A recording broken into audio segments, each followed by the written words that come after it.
大家文千万字，逐工要和大家做伙来捌一日。人咧讲三岁乖，四岁呆，这是形容有的细汉囡仔真搞怪，讲袂顺车。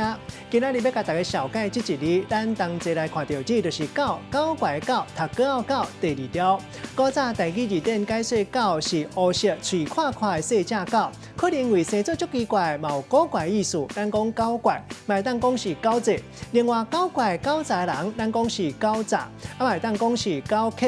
另外，真狗怪形容一个人有狗怪智慧，咱讲伊是狗智。带大家做伙来小解这两个词。头一个读做狗怪，这个词咱直接听到，其实有足侪意思，会当形容一个人足奸诈、足奸巧，嘛会当形容一个囡仔真热、无听话，或者是形容讲一个人真爱和人做对头。第二个词读做狗客，这是形容人甲人斗阵煞袂合。咱用一句话来举例，甲这两个词夹做伙。譬如讲阿明的隔壁厝边真狗怪，嘛真狗客，歹斗阵，和附近的厝边大家拢袂合。今仔日小解这一日读做狗，提供给观众朋友来参考。